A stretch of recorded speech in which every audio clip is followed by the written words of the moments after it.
এবার হামিম ইকবাল কোথা থেকে আসলে তুমি? প্র্যাকটিস করেছিলাম, এখানে গা ধরাচ্ছি কারণ বিশ্বকাপে খেলতে তো ভালো খেলতে হবে। কোথায় তুমি প্র্যাকটিস করলে? কোথায়? হাতুরপাড়া সাং জি আজকে তো বিশ্বকাপের জন্য বাংলাদেশের স্কোয়াড ঘোষণা করা হবে। জি তা কিছুদিন আগে নিউজিল্যান্ড যে সিরিজটা হয়েছিল সেই নিউজিল্যান্ড সিরিজে হামিম ইকবাল বাংলাদেশের দেশের ওপেনার ভালো খেলছে তো। হামিম ইকবাল দ্বিতীয় ম্যাচে 44 রান করছিল, কিন্তু তৃতীয় ম্যাচটা ও খেললো না। তার কারণটা কি? তার কারণ একটু আনফিট, ছেলেটা মনে হয় একটু আনফিট। আনফিট ছিল, সে সে একটু আনফিট ছিল। আর পিঠের ইনজুরি নাকি ওর আছে, ইনজুরি, সে ব্যথা করে, অবশ্যই কি ব্যথা করে। জি তাই এই ব্যাপারে যদি এই স্কোয়াড যেহেতু ঘোষণা করা লাগবে, তো ফাকিব আল হাসানকে একটু ফোন দেন তো। ওক লাগবে, এখনই লাগবে, সে তো অধিনায়ক না। দেন তাড়াতাড়ি ফোন। আমি ফাকিব আল হাসানকে ফোন দিতেছি, সে বিজ্ঞাপনে মনে হয় আছে। বিজ্ঞাপন, খালি বিজ্ঞাপন নিয়ে ব্যস্ত থাকে। হ্যালো ফাকিব আল হাসান, কোথায় তুমি? এখনো বিজ্ঞাপন করতেছো? তাড়াতাড়ি এসো, তাড়াতাড়ি এসো, আমাদের আজকে স্কোয়াড ঘোষণা করা হবে তো, গোপন বৈঠক চলতেছে, তুমি তাড়াতাড়ি এসো। ঠিক আছে ঠিক আছে, বিজ্ঞাপন শেষ করে তাড়াতাড়ি চলে এসো। এই ছেলেটা এরকম, বিজ্ঞাপন ছাড়া কিচ্ছু বোঝে না। আচ্ছা কাকা, পাপড় খা, বলেন। আমার তো কিছু অটো চয়েসের প্লেয়ার আছে। তাই নাকি? আমার কিছু অটো চয়েসের প্লেয়ার আছে। আমার কিন্তু একটা পছন্দ মতো প্লেয়ার আছে, নাজমুল হোসেন ক্লান্ত। তো পাপড় খা, আমার একটা প্লেয়ার আছে, মাহমুদুল্লাহ আছে। কত টাকা নিছেন? 10 লাখ। 10? 10 কথা এই জন্য এই দলে চান্স হয়েছিল। তাকে আমি মাল মেডিসিন নিয়ে পাপড় খা। আমার যে 4টে অটো চয়েসের প্লেয়ার আছে, একজনকার বাবা এমপি, এমপি, মন্ত্রী, আরো বড় বড় কর্মকর্তা, উপর থেকে আমার ফোন আসতেছে।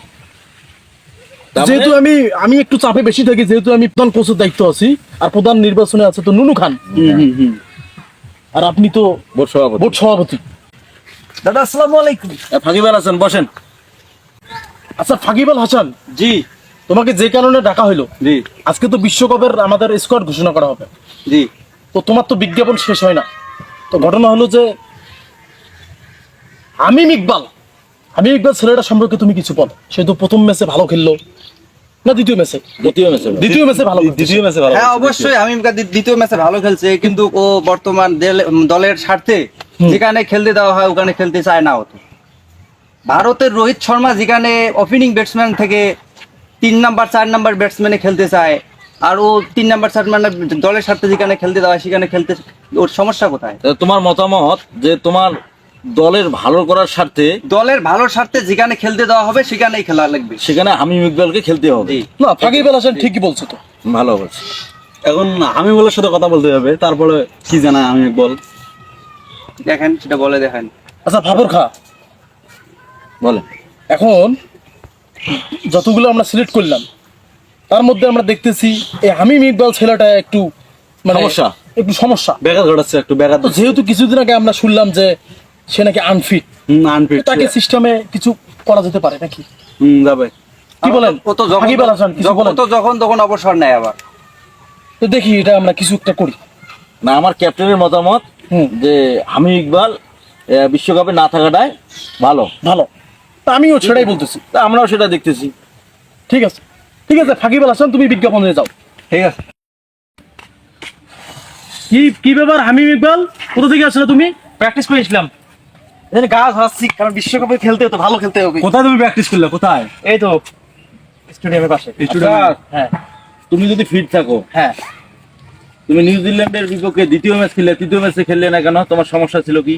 আমার সমস্যা একটু ছিল, তাও সমস্যার কারণে আমি খেলতে পারি নাই। তবু আমি তো স্কোয়াডের নাম থাকবে অবশ্যই, আমার তো থাকবে আচ্ছা, অবশ্যই। তোমার দলের প্রয়োজনে যদি তোমাকে 4 নম্বর 5 নম্বরে ব্যাট করা লাগে, কেন? একজন ওপেনিং ব্যাটসম্যান যদি 5 নাম্বার খেলে তার সে খেলতে পারবে? যে ওপেনিং খেলে সে ওপেনিং খেলবে। ভারতের রোহিত শর্মা তো খেলছিল। রোহিত শর্মা খেলছে, সেটা মানে পরিস্থিতি স্বীকার করে খেলছে।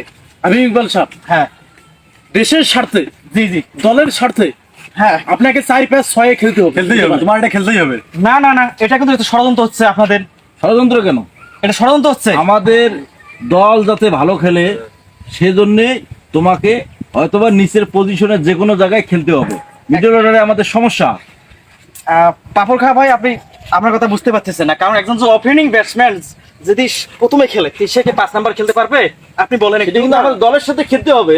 না, এখানে ওপেনিং তাহলে খেলবে কে?